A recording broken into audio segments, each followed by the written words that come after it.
बात की या स्कूल में थोड़ा सा दिमाग में था, तो हाँ स्कूल में थोड़ा सा कहीं सोचा था, कहीं शायद पढ़ लिया होगा, कहीं सुन लिया होगा कि नहीं आईएएस ऑफिसर नाम की कोई चीज़ होती है।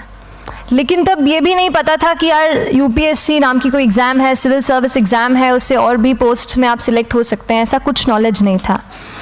जब मैं अपने कॉलेज लेवल में आई, जब कॉलेज में एडमिशन लिया, मैंने भोपाल से ही प्राइवेट इंजीनियरिंग कॉलेज से केमिकल इंजीनियरिंग किया है, और उस दौरान मुझे जब मैंने सोचना शुरुआत की कि क्या बनना है, कंटेम्पलेट किया कि एग्जैक्टली क्या करियर चाहती हूँ, तो लगा कि यार कहीं जो पुरानी ड्रीम थी, एक जो सपना था, वो अभी उसको सामने लाना चाहिए। फिर इस बारे में और पढ़ा, और तब खान स्टडी ग्रुप भोपाल में सेंटर वहाँ पे जैसे शुरू हो गया था, तो मेरा जो फाउंडेशन कोर्स है मैंने वहाँ से किया। और इस एग्ज़ाम के बारे में जो चीज़ें मुझे 1-2 साल में समझ में आई हैं, वो कुछ चीज़ें मैं आपसे शेयर करना चाहती हूँ। सबसे पहली चीज़ जो पहले जय और रचना हम दोनों बोल चुके हैं कि कंसिस्टेंसी। आप अगर दिन में, कई बार हमसे सवाल पूछते हैं कि आप कितने घंटे पढ़ाई करते हैं, तो देखिए घंटे मैटर नहीं करते। कोई 17-18 घंटे हमें नहीं पढ़ना है, इतना हम पढ़ भी नहीं सकते। एक दिन पढ़ सकते हैं, दूसरे दिन नहीं पढ़ पाएंगे।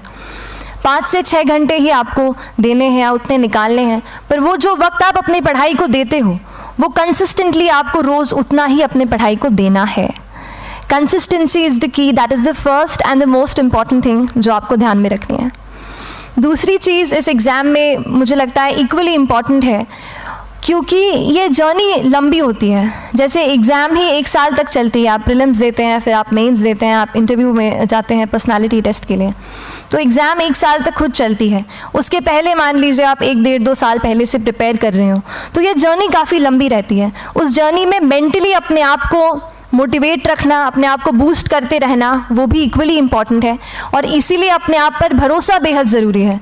You need to have a faith in your self कि अगर आपने इसमें कदम रखा है, अगर आपने सोचा है कि आप सिविल सर्विस एग्ज़ाम देना चाहते हैं और देंगे, तो आपको ये ठान के उसमें जाना है कि हाँ मैं ये कर सकता या कर सकती हूँ। ये एक अपना मोटिवेशन, अपने साथ एक फेथ, बिलीफ अपने ऊपर आपको हमेशा रखना है। कमिंग टू प्रेपरेशन की कैसे तैयारी करनी है, बहुत सारी बातें आप सुन चुके हैं कि आंसर राइटिंग में कैसे करना होता है, आंसर राइटिंग का स्ट्रक्चर कैसा होना चाहिए। तो मैं शुरू में सबसे पहले ये कहूँगी कि मेरे प्रिपरेशन का बेस 2 चीज़ें रहीं। पहला था करंट अफेयर्स। करंट अफेयर्स इसलिए मैंने उसको उसी से शुरुआत की क्योंकि करंट अफेयर्स सबसे इंटरेस्टिंग पार्ट होता है। कई बार आपको हिस्ट्री कभी बोरिंग लगेगी, कई बार आपको लगेगा ज्योग्राफी इतना, कभी हर किसी के अपने अपने फेवरेट्स होते हैं। तो मुझे वो जो सब्जेक्ट्स लगते थे कि यार इतना मन नहीं करता है, लेकिन न्यूज़पेपर्स और करंट अफेयर्स में जो भी नया चल रहा है वो मुझे हमेशा इंटरेस्टिंग लगता था। इंटरनेशनल रिलेशंस में क्या हो रहा है, क्या सोशल रियलिटीज़ हैं, कहाँ क्या हुआ, उसका क्या इम्पैक्ट पड़ेगा एडमिनिस्ट्रेशन पे और हमारी कंट्री पे, तो उसको आप अपना एक बेस बना सकते हो। आप करंट अफेयर्स बेस्ड प्रिपरेशन कर सकते हैं, इसलिए भी क्योंकि अगर आप मेंस एग्ज़ाम देखेंगे तो काफ़ी डायनामिज्म आ गया है, केवल प्रीलिम्स में नहीं बल्कि जनरल स्टडीज़ पेपर 2, पेपर 3 में भी आप देखेंगे कई सारे ऐसे सवाल हैं जो करंट इवेंट्स से इंस्पायर्ड होते हैं, उन पे बेस्ड रहते हैं। तो जब आप न्यूज़पेपर बेस्ड, करंट बेस्ड पढ़ाई करते हैं तो वो आपका प्रिपरेशन वहाँ से भी कवर हो सकता है। दूसरी जो चीज़ मैंने जिस पे बहुत फोकस किया वो थी आंसर राइटिंग। तो आंसर राइटिंग का जैसे खान सर बता रहे थे कि आंसर राइटिंग की प्रैक्टिस बहुत की, तो उसके पीछे मेरा ये था कि जब मैं हमेशा प्रीलिम्स का कोई भी पेपर टेस्ट देती थी, हम मॉक टेस्ट देते हैं, तो मॉक टेस्ट देती थी तो हमेशा मेरे मार्क्स करीब 90 to 110, 120, इससे ऊपर मेरे कभी मार्क्स नहीं जाते थे। तो मुझे हमेशा ये डर था कि यार प्रीलिम्स में कहीं मेरा कुछ, क्योंकि कट ऑफ भी इसी कुछ रेंज में जाता है, तो हमेशा लगता था कि यार कुछ गड़बड़ यहाँ ना हो जाए। लेकिन जब मैंने आंसर राइटिंग की और मेंस एग्ज़ाम के बारे में जाना, तब मुझे लगा कि आंसर राइटिंग एक ऐसी चीज़ है, मेंस एक ऐसा फेज़ है सिविल सर्विस एग्ज़ाम का जहाँ पे आप अच्छे से तैयारी कर सकते हैं। And if you have written the answers, if you know कि you have covered the points well, if you have included उसमें कुछ आपने facts, international reports, government schemes, आपने कुछ ऐसे उसमें सॉल्व भी डाला है, तो जो रिज़ल्ट आएगा वो सेटिस्फैक्ट्री ही आएगा, अच्छा ही आएगा। तो मेंस एक ऐसा पार्ट है जिस पे आप काफ़ी बैंक ऑन कर सकते हो। मैं जब पर्सनालिटी टेस्ट भी मैंने दिया, तो इस बार भी आप नंबर्स देखेंगे तो आसपास की रैंक के हिसाब से मेरे नंबर्स उसमें कम हैं, लेकिन it is just the general studies and the answer writing part, जो मेंस के जो वो है मार्क्स हैं या मेंस का जो एक फैक्टर रहा, वो मेरे लिए सबसे ज़्यादा इंपॉर्टेंट डिसाइडिंग फैक्टर रहा है। तो अपना एक्सपीरियंस यही बताऊंगी कि आंसर राइटिंग पे आप विशेष फोकस कीजिए। जैसा स्ट्रक्चर आपको बता ही चुके हैं कि इंट्रोडक्शन में कैसे आपको शॉर्ट रखना है, बॉडी एंड देन कंक्लूजन, उसमें छोटी चीज़ जैसे मैं अभी मेंशन कर रही थी, आप एक इंश्योर कीजिए कि देखिए जो भी एग्जामिनर आपकी कॉपी चेक कर रहे हैं वो दिन में 10, 15, 20 कॉपीज़ चेक कर रहे हैं, तो उन सब से आपको अलग कैसे आप अपनी कॉपी दिखा सकते हो, ये चीज़ आपका प्रेजेंटेशन और आप जिस तरीके से आंसर लिखते हो कंटेंट को, वो मैटर करेगा। आप इंश्योर कर सकते हैं कि आपके आंसर में कुछ फैक्ट्स, गवर्नमेंट की स्कीम्स, कुछ कमिटीज़ बैठती हैं, जैसे एक प्रिवेसी पे justice BN Shri Krishna committee की रिपोर्ट आई है, तो आप मान लीजिए आपको कोई प्रिवेसी पे सवाल आ गया तो आपने उन कमेटी का नाम कोट कर दिया। ऐसे बहुत सारी कमिटीज़ होती हैं। कुछ इंटरनेशनल रिपोर्ट्स आते हैं, वो आप इनके बारे में लिख सकते हैं। इंडिया का मैप आप बना सकते हैं। मैंने सीख लिया था कि 10-15 सेकेंड्स में कैसे जल्दी से मैप बनाना है और उस पर कैसे पॉइंट कुछ करना है, कुछ लोकेट करना है। तो ये कुछ ऐसी चीज़ें हैं जो आपके आंसर्स को एनरिच करेंगी और प्रेजेंटेबल बनाएंगी। तो इस तरीके से आंसर्स पे जैसे हम क्लास करते हैं, लेकिन उसके साथ साथ आपको ये कोशिश करनी है कि 1 से 2 आंसर पर डे आपको ज़रूर लिखने ही लिखने हैं, apart from the test series that you are doing. Answer writing से 2-3 चीज़ें होती हैं, ना केवल हमारी एक लिखने का हमें समझ आता है हम क्या लिखते हैं कैसा है, पर हमारा कॉम्प्रिहेंशन भी इम्प्रूव होता है। हमें कितना समझ में आया वो भी हमें खुद समझ आता है जब हम आंसर्स लिखते हैं। और इसीलिए आंसर राइटिंग पे आप फोकस कीजिए, 1 से 2 आंसर ज़रूर लिखिए। और आंसर राइटिंग के बाद the third pillar of my preparation जो काफ़ी इंपॉर्टेंट जिसने रोल प्ले किया, that was tests and test series and mocks. देखिए हम पढ़ रहे हैं यहाँ पर, I will also come to the point कि हम कैसे दिल्ली, भोपाल और इंदौर में प्रिपेयर करके बिना दिल्ली जाए हम कैसे कर सकते हैं, I will come to that point. पर उसके पहले टेस्ट की थोड़ी बात कर लेती हूँ कि टेस्ट देना क्यों ज़रूरी है। हम ये जो एग्ज़ाम दे रहे हैं सिविल सर्विस की, ये एक ऑल इंडिया लेवल एग्ज़ाम है and this cut throat competition. तो उसके लिए आप केवल पढ़ते रहें, सारी बुक्स, मटेरियल्स, स्टैंडर्ड ये करंट का सब पढ़ लें, लेकिन अगर आप ये नहीं जज कर पाए कि आपका क्या लेवल है at an all India level, तो चीज़ें समझ में आप नहीं, मतलब आप आगे नहीं बढ़ पाएंगे या सही डायरेक्शन नहीं पकड़ पाएंगे। तो इसलिए आप टेस्ट से घबराइए मत। कई बार टेस्ट का इनर्शिया होता है, ऐसे लगता है कि जब तक पूरा सिलेबस कंप्लीट नहीं कर लूँ तब तक टेस्ट नहीं दूंगा, लेकिन सच में बात ये होती है कि जब तक हम GS के मतलब पेपर देने अंदर भी घुसते हैं ना, तब भी उस सेकंड पे लग रहा होता है कि कुछ छूट गया है हमारा।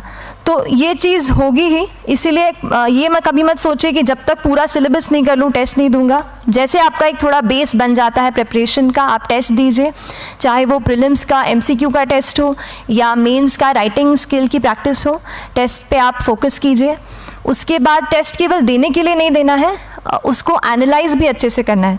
When you get the answer hints, when you get the answer keys, analyse properly कि आपकी क्या गलती हुई है और उससे भी सीखने की कोशिश कीजिए कि क्या कुछ नया मुझे इस टेस्ट पेपर से या इस आंसर कॉपी से मिल सकता है।